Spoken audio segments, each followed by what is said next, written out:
In a solemn courtroom, a symbol of justice, a bitter scene unfolds.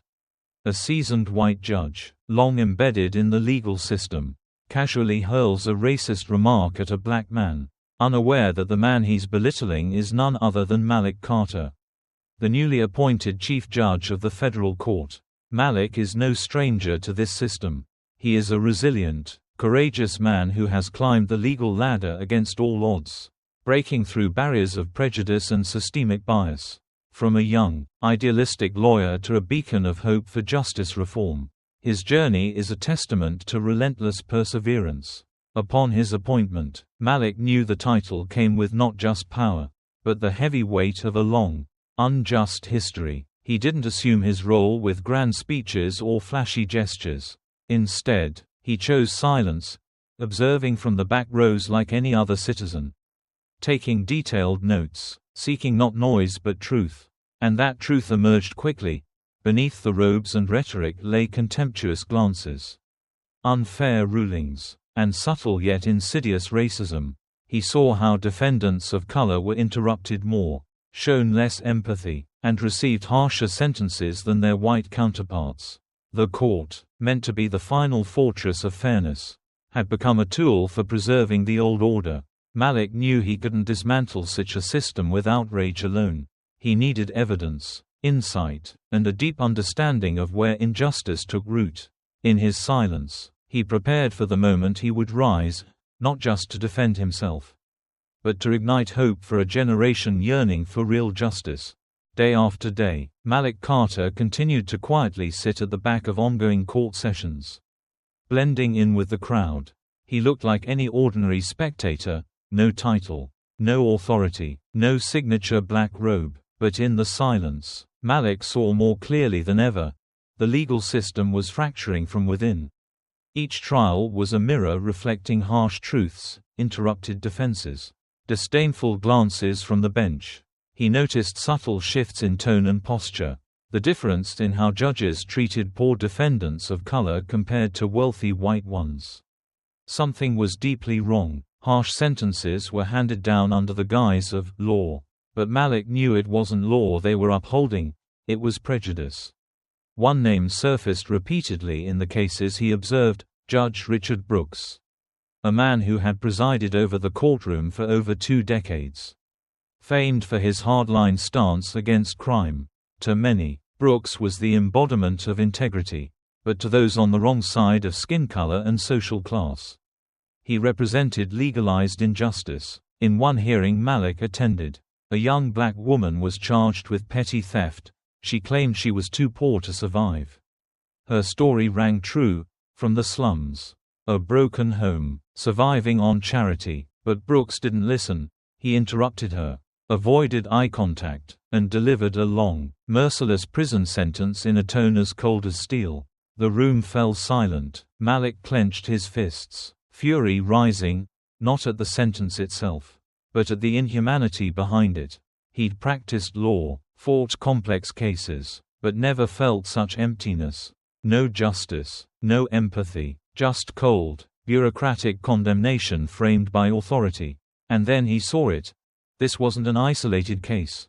It was a pattern, a long-standing behavior allowed to thrive because judges like Brooks held power, connections, and the habit of twisting justice without question. Malik couldn't stay silent anymore. Each passing day exposed deeper roots of the problem, not flawed laws, but flawed people misusing them. Justice had been warped by names like Brooks, people who had once known hardship but, instead of compassion, chose cruelty. Malik began documenting every detail, every trace of bias. He knew that emotion alone couldn't dismantle a corrupt system. He needed facts, undeniable evidence, and the perfect moment to rise, a moment so powerful it would silence the room and shake the system. For now, he remained in the back row. But his gaze had changed. It carried awareness, resolve, and a fire quietly building, waiting to ignite.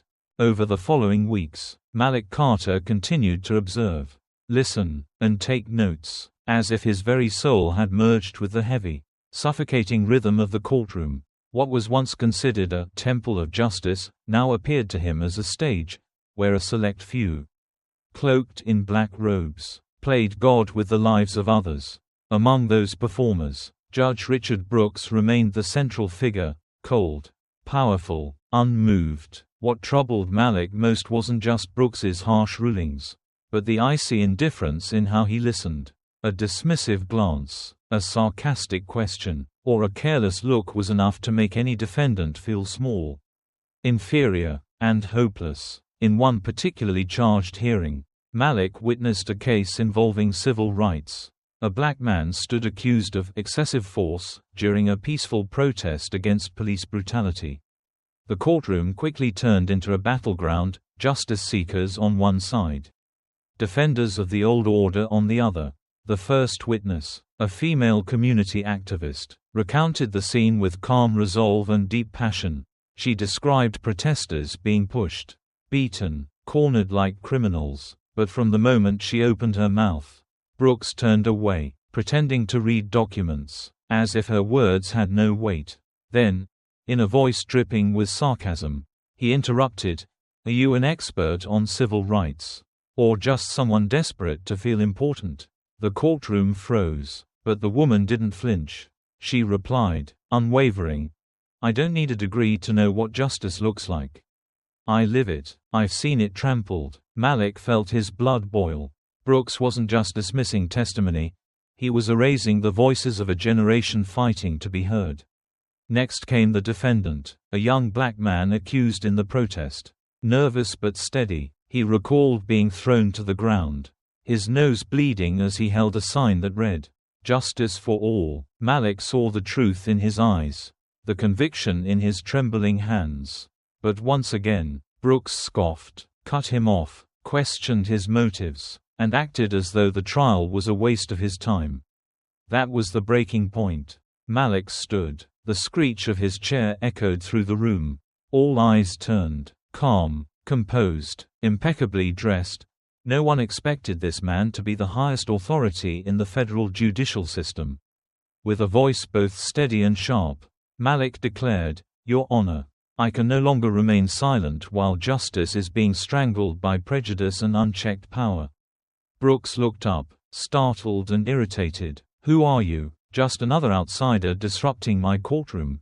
Malik took a deep breath and replied firmly, "I am Malik Carter, Chief Judge of the Federal Court. And I've been watching you long enough." The room fell into a stunned silence. Brooks, usually smug, looked like he'd been struck. His face drained of color. No one had guessed that the man he disregarded was the one with more authority than him. Malik walked forward, slow, purposeful, every step weighted with resolve. He didn't need to raise his voice. Each word rang with power. "I heard you call people like me monkeys. I saw you brush aside truth as if it didn't exist. But today, everything changes, not because I'm the chief judge, but because I am part of the very community you've tried to silence. And I won't allow it any longer." No one dared to move. Even Brooks, known for his defiance, sat speechless, no longer proud, only exposed. Malik turned to the courtroom and declared, "It's time this system takes a hard look at itself. The bias, the cruelty, the selective justice, it must end. And if we truly believe in the ideals of justice, we must begin here, in this very room." After Malik Carter revealed his true identity before the entire courtroom, a shockwave rippled through the building. No one spoke, no one moved. A black chief judge had openly confronted a long-standing veteran judge right in the middle of a trial, not with grandstanding, but with truth, and with the legitimate power of his position. Malik left the courtroom calmly, his eyes still blazing with purpose. He knew this was only the first shot fired. The real battle was just beginning. The very next day, Malik convened an emergency meeting with his senior advisory team and issued his first order as Chief Judge of the Federal Court. "I want a full investigation into Judge Richard Brooks's judicial history, every case over the last 10 years. Leave nothing out." Everyone present understood this wasn't about personal vengeance. This was the beginning of a systemic reckoning. starting with one man but aimed at exposing a deeply rooted web of unchecked power within the judiciary. A special investigation unit was formed, composed of lawyers, legal analysts, data researchers, and human rights advocates. They were granted access to all case files, court transcripts, audio recordings, internal memos, and complaints involving Brooks. Within a week, red flags began to surface, cases with no solid evidence still resulting in harsh sentences, identical charges met with drastically different rulings, white defendants receiving warnings while black defendants were sent to prison, testimonies dismissed without reason, minority lawyers cut off mid-argument, and witnesses of color excluded from official records. Every file uncovered a wound. Every transcript was a silent indictment of a system rotting from within. Malik read through them all, line by line, page by page, feeling like he was digging through a graveyard of broken lives who once believed justice would protect them. As news of the investigation leaked, public outrage grew. Media outlets flooded the airwaves. Civil rights groups voiced their support. Former victims of Brooks's rulings came forward, sending letters, requesting retrials, volunteering as witnesses. Surprisingly, even inside the judicial system, things began to stir. Some of Brooks's former colleagues quietly reached out to Malik, admitting they had long harbored doubts but stayed silent out of fear of a system that protected its own. Now, with Malik at the helm, they found the courage to speak. But the more Malik pushed, the more resistance he faced. Right-wing media began attacking him, accusing him of politicizing the judiciary. Politicians claimed he was overstepping authority and discriminating against white judges. Rumors swirled that someone was digging into Malik's past, hoping to unearth a misstep that could destroy his credibility. But Malik stood firm. He had survived poverty, bullying, washing dishes to afford law school. No smear campaign could shake him now. After more than a month, the investigation concluded. A 400-page report was submitted to the Federal Judicial Ethics Committee. Its contents were damning. Nearly 70 cases with clear signs of racial bias. Over 40 unjustly disregarded testimonies, and evidence that Brooks had colluded with prosecutors to secure quick, harsh sentences to boost his tough-on-crime image. With this evidence, Malik personally recommended Brooks's permanent dismissal and the reopening of dozens of questionable cases. When the final decision came, Brooks was officially removed from office. The moment was broadcast live across the country. Malik stepped to the podium, not with arrogance or vengeance, but with calm conviction. "I did not take down a man," he said. "I awakened a system that had fallen asleep beneath the weight of its own power and forgotten its duty to justice." He then announced sweeping reforms, mandatory racial bias and ethics training for all judges, the formation of an independent oversight committee to investigate misconduct, and a new public data platform to track court decisions, promoting transparency and accountability. As Brooks left the courthouse, his eyes were no longer defiant but heavy with resignation. He said nothing. Malik did not gloat, did not celebrate. He simply stood and watched, like one witnessing the fall of an old monument. He knew this fight was only the beginning. After Richard Brooks was dismissed, the atmosphere inside the courthouse, once heavy and silent, began to shift. Conversations that were once whispered in the corridors now took place openly. Clerks, attorneys, and court staff who used to walk with their heads down out of fear now stood tall as they passed through the federal building. A new breeze swept through walls once steeped in prejudice. Malik Carter, who once sat silently in the back row, had become the face of justice in America. But more than a chief judge, he was now a symbol of renewed hope, a living proof that standing up and speaking out could truly make a difference. News broadcasts replayed the moment he stood in court and revealed his identity to Brooks.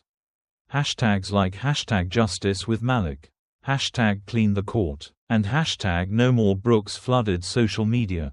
In major cities, people took to the streets not to protest, but to celebrate, a victory not only symbolic but rooted in tangible hope. Especially within the black community, Long conditioned to distrust the legal system, a voice was beginning to return. Civil rights groups, young bar associations, and social organizations wrote letters of gratitude, seeking meetings with Malik to discuss reform. One handwritten letter arrived from an 80-year-old woman named Gloria Jenkins. Wrongfully convicted over 30 years ago. I never thought I'd see this day. I've lived long enough to watch countless people like me crushed under a system that never listened. Thank you, Malik. Because of you, my great-grandchildren may walk into a courtroom with hope. Malik read her letter in silence that night. He said nothing. He simply placed his hand over his heart, feeling it beat with more purpose than ever before. He knew now, his mission was no longer personal.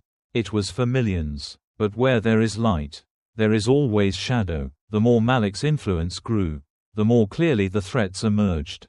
Groups who once benefited from the old system began organizing, forming alliances, and quietly pushing back. A covert coalition of conservative judges, calling themselves guardians of order, formed to slow Malik's reforms. They stalled votes, masked their resistance with calls for stability, and sought to block systemic changes. Right-wing politicians, particularly from southern states, publicly denounced Malik, branding him a radical, accusing him of weaponizing race, even calling him a dictator disguised as a reformer. Malik's office began receiving anonymous threats. One day, the side mirror of his car was shattered, and a message in red ink was scrawled across the hood: "Justice ends here."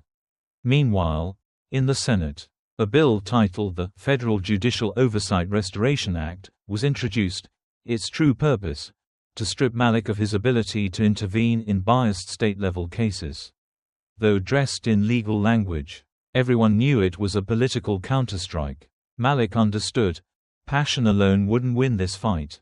He needed precision, strategy, and truth. So, he didn't rage on television or fire back with rhetoric. He responded with facts, transparent and undeniable. He launched a public court archive, a digital portal listing every case reopened due to systemic injustice. Each file included judge names, charges, evidence of bias, and reasons for retrial. The public didn't need headlines, they just needed access to the truth. Slowly but surely, seeds of reform began to sprout. Young judges stepped into courtrooms with fresh perspective. Lawyers who had once kept silent found their voices. Hearings became more transparent, and independent observers were allowed into closed chambers. A survey by Justice Watch revealed that trust in the judiciary had increased by 18% in just 3 months post-Brooks. 67% of Black Americans reported feeling hopeful about the legal system for the first time in years. Malik knew now, he was no longer just one man. He had become a reflection of a generation reclaiming their right to be heard.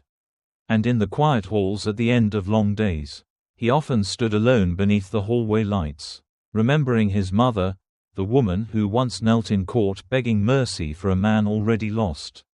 He thought of the boy he used to be, poor, invisible, yet dreaming one day to become the voice that decides who gets to speak. That dream was no longer just a hope. It had become reality.